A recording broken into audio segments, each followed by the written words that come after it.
అర్థం చేసుకునే దానికంటే అపార్థం చేసుకుంటారు. నీ మాటల్లో అపార్థం చేసుకుంటారు.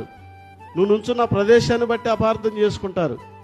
నువ్వు తిరిగే మనుషులను బట్టి అపార్థం చేసుకుంటారు. అర్థం చేసుకోవడం తక్కువ.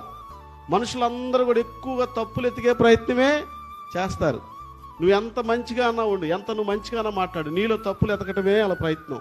అదేంటంటే సాతాను అన్నమాట. సాతాను అలా ఆవరించి నీలో మంచిని గుర్తించనీయకుండా, నీలో ప్రార్థనా జీవితాన్ని గుర్తించనీయకుండా, నీలో విశ్వాస జీవితాన్ని గుర్తించనీయకుండా, నీలో భక్తి జీవితాన్ని గుర్తించనీయకుండా, నీలో తప్పులు ఎత్తి చూపిస్తే ప్రయత్నమో చేస్తారే ఉండిది సాతాను.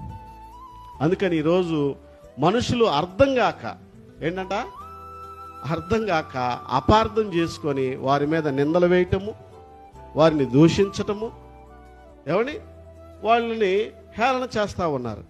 యేసయ్య అట్ట అపార్థం చేసుకునేవాడు కాదు. మనల్ని అర్థం చేసుకునేవాడు యేసయ్య. మన బాధలను అర్థం చేసుకునేవాడు ఆయన. మన యొక్క స్థితిని అర్థం చేసుకునేవాడండి.